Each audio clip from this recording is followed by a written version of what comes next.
Oh my God, hi you guys. Welcome back to my channel. It's so weird. I took like a week off, but I swear every time I take like a week off, I come back and it feels so weird. But anyway, today we are going to be talking about literally my favorite thing, and this is secure attachment. So before I took a week off, we talked about love languages, and I just feel like this ties in so well with what we were talking about before. So before we dive right in, please make sure that you like and share this video, and go ahead and subscribe to my channel if you have not already. And let's not waste any more time. Let's just get right into it. Okay, let's go. I was reading a book, a very good book, and I gave it a 10 out of 10. If you've been following me, you know that I am doing a book every month, and I've kind of been slacking. No. Actually, it's only March. I have not been slacking. I read January now. February, let me tell y'all a secret. February's book, I got a book that I already read. Well, that I was like reading, but I was like halfway done. And I just read the other half, but don't tell nobody. Don't tell nobody. And then March, I started a new book. So we're good. But this book is called Attached, and I'm going to leave it up on the screen for you guys. But honestly, it is such a good book. 10 out of 10. And it describes your attachment styles in depth. And when I tell you, I'm like reading this book and he is like reading me, and I'm like, okay.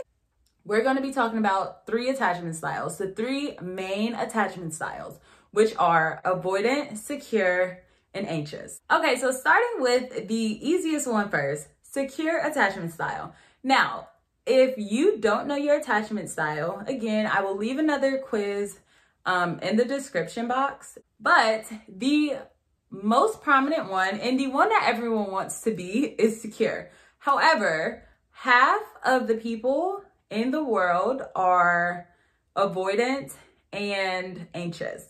So while we all want to think that we have a secure attachment style, we don't. So when you have a secure attachment style, you're able to be independent, but you're also able to reach out to your partner if you need support. And if your partner needs support, you are always there to offer. Now, the interesting thing about attachment styles is that it literally all boils down to how you were brought up. So if you have a secure attachment style, in your early life, your parents were probably firm and involved, but they also let you be independent. So you always felt comfortable going out and venturing out on your own, but you always knew that your parents were like your safe haven. You know, you felt good going to explore things, but you knew that your parents were your safe haven. The next attachment style is anxious. With the anxious attachment style, you basically feel worried, insecure, or literally anxious whenever your partner leaves.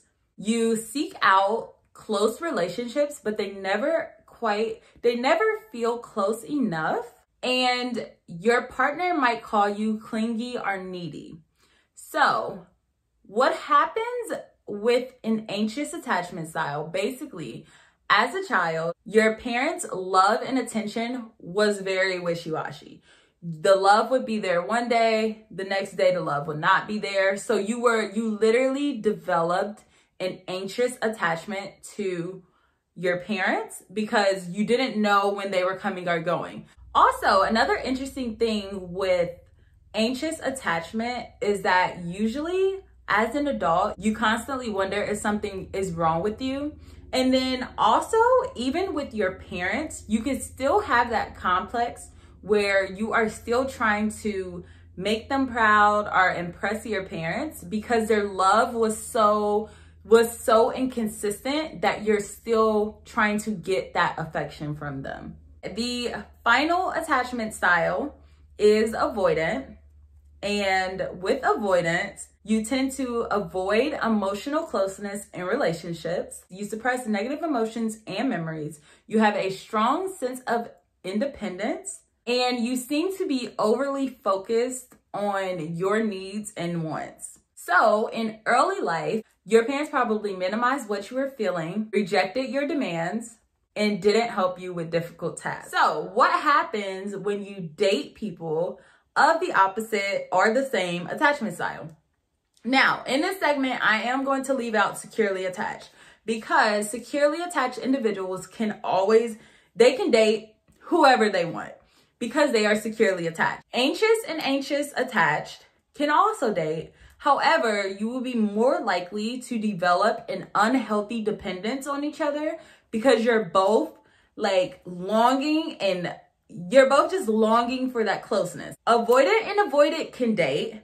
However, since they both run from relationships, then you are more likely to give up when you come across any problem. Avoidant and anxious. Now, keep in mind, every attachment style can date every attachment style. However, I would strongly caution against avoidant and anxious. And I only say this because, now obviously, all these opinions are my own, but I be looking out for y'all, okay? I am avoidant, right? So if I date someone anxious, they are going to want to get close to me because that is how they feel wanted. That is their attachment style. They get anxious when I leave, so they have to stay close. But I am avoidant. I don't like when people get close. I'm constantly going to push away someone who is anxious. So it's literally like a game of cat and mouse. You can always be self-aware of your actions, and there are ways that you can try to change your attachment style, but it takes a long time. It takes a lot of self-work, and I just want to say, if you are with someone who is securely attached, in the long term, it may not work out because they constantly have to pick up the slack, if you know what I mean. How can you work on your attachment style? So usually when you have an attachment style, if you have anything other than a secure attachment style, you are looking for a partner to fulfill an emotional need that you cannot fill for yourself. For example, if you are avoidant or if you are anxious, you constantly need reassurance from your partner. So one of the ways that you can work on your anxious attachment style is by strengthening your self-esteem. If you are avoidant, you are constantly pushing away from a relationship. So what you would do is you would work on being honest and open with your partner and communicating what you are feeling and also why you feel that way. So that way you guys can work on it as a team. The final thing, because I love you guys so much, I'm going to tell you how you can spot these attachment styles on a date. First, it is going to be by the structure of the conversation.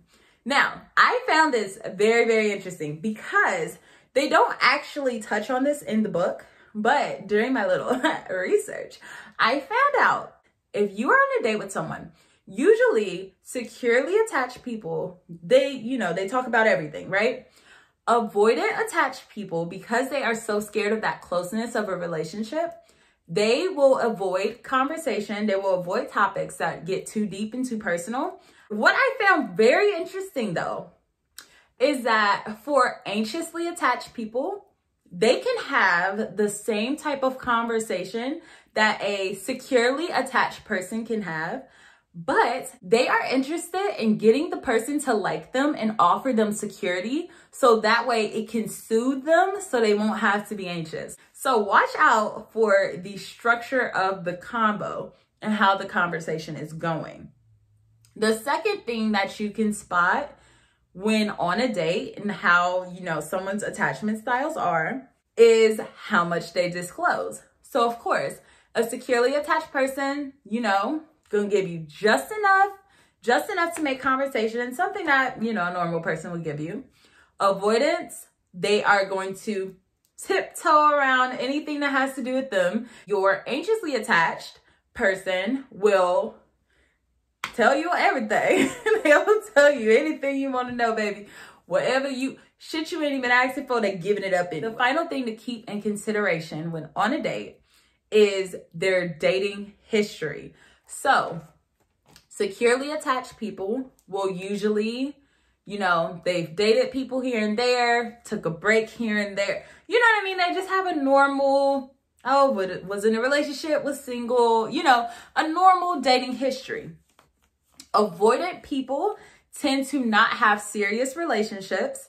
And also, something I also found very interesting about avoidantly attached people is that they don't have like intimately close friends. Like avoidant people tend to not keep people very close. So they will have a ton of friends, but they will never have very close friends. I thought that was a very interesting. And then with anxiously attached people, what you tend to find is that they are constantly in and out of relationships. Again, the book is attached if you guys want to pick it up. That is it. That's all the tips I have for you guys today. I mean, technically, I didn't even give you, I gave you some tips. Don't play. I gave you some tips. So that's all the tips I got. Okay, that's it. Love you babies so much. Please be sure, again, if you did not subscribe, go ahead and hit that button. I strongly suggest you go ahead and find out your attachment style. You can never learn enough about yourself. You can never learn enough about people. I hope you guys enjoyed this video, and I will see you in the next one. Bye.